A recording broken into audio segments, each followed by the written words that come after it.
definition of terrorism has been contentious for many years. In September 2005, 150 world leaders met at the United Nations to define terrorism. But after 2 days, the summit ended without agreeing upon a definition. It is a different case in the academic community, where many scholars of political sciences and professors of international law have a clear definition of terrorism. Robert Pape, an American political science professor at Chicago University, has written 2 books on terrorism: Dying to Win and Bombing to Win. Terrorism, from my point of view, is probably the ordinary use of the word terrorism, which is the killing of innocents for a political cause. By killing innocents, I mean civilians or off-duty policemen. By a political cause, I mean getting the intention to get those people to change their political behavior. Say, surrender a piece of territory that they're holding on to, or to otherwise change their form of government.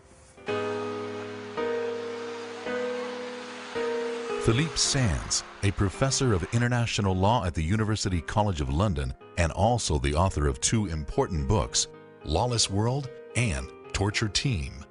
I think my general understanding of terrorism is that it is an act which is intended to instill fear in the population of civilians. That's the essential difference between a lawful act and an unlawful act. And lawful act in times of armed conflict basically says you can target military operations. What you can never do is target civilians. And once you start intentionally targeting civilians, you cross a line into illegality, into criminality, and in some cases, depending on the nature of the act, its extent, its purpose, its design, you cross a line from ordinary criminality into terrorism. But drawing those lines is never easy. So, if targeting non-combatants in order to force a political agenda is the clear definition of terrorism, then why is it that the United Nations Summit failed to define it as such? Whenever I hear that there's a discrepancy with how the UN or another political body has defined terrorism versus how scholars tend to define terrorism, what I think immediately is that politics have come into the issue. That is, that states are essentially trying to defend what they believe are their own national interests and not wanting to agree to a definition in which someone could claim, oh, you violated the norm.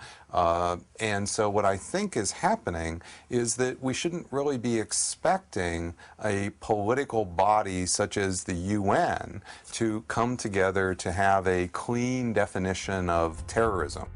Gunnar Westberg, a Swedish doctor and co-president of the Nobel Peace Prize winning International Physicians for the Prevention of Nuclear War. Well, everybody knows what terrorism is, but they know different things. So they couldn't agree. Some of the countries wanted state repression against political groups as terrorists, to be called terrorists. Others did not want that. So because of this disagreement, they couldn't sign any document. They did not fail to define terrorism, but rather they did not want to, for this would be an indictment on many of them. Governments have been trying to define terrorism for 50 years, and every time they get to a point where there will be disagreement, because one person's act, which might be characterized in the eyes of some as an act to stop oppression or colonialism or apartheid or discrimination, and which is an act in order to free that particular person, will be seen by another person as a terrorist act. And of course there is also the question of whether or not acts of war and wanton violence, when large numbers of people are killed by attacks in various parts of the world using very sophisticated military means, have consequences which are, in the eyes of some, analogous to terrorist acts. So states, I think, are never going to agree.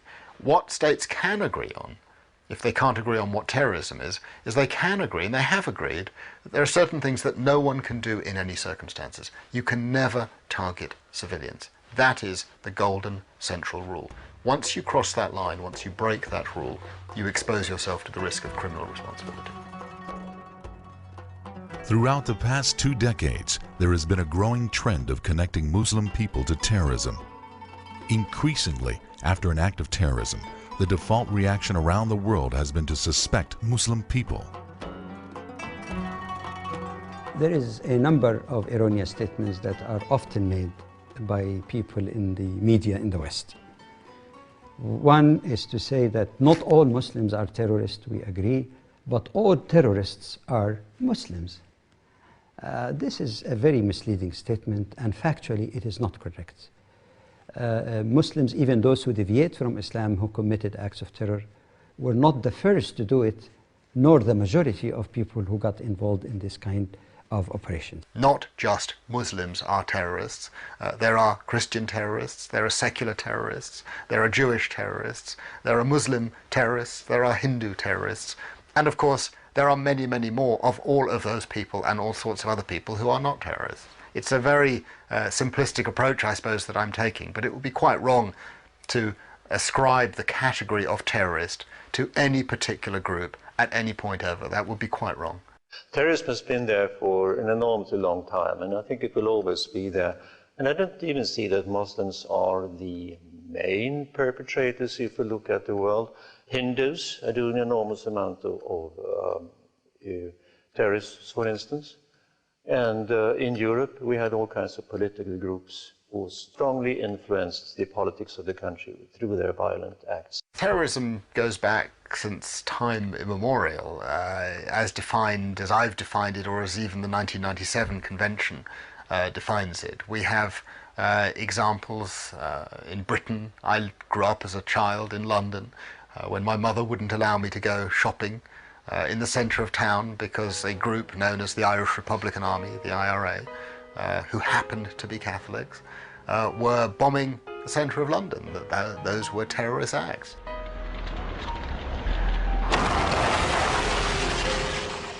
We know that in the 1940s in Palestine and in what is now Israel, Jewish groups used terrorist methods to instill fear in a local population and against the British. Terrorism is not a discriminatory concept. Terrorism doesn't look at a person's ethnicity, identity, or nationality. Well, it's absurd to think that only Muslim people can be terrorists. Terrorism is not gender, it is not nationality, it is surely not religion. There are Christians who commit terrorist acts, there are Hindus who commit terrorist acts, there are Jews who commit terrorist acts. Terrorism, again, it has, its definition has nothing to do with those kinds of things.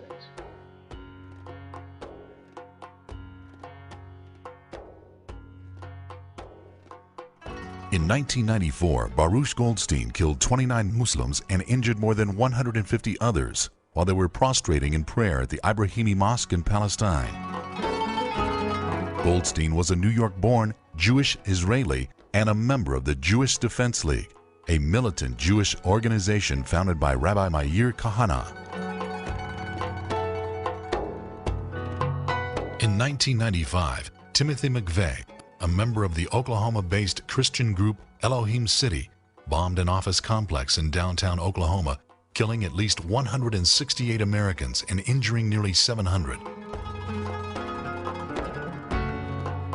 Elohim City established its church in the 1950s and was most frequented by members of the Christian Identity, a group that believed that non-Caucasian people have no souls and can therefore never earn God's favor or be saved.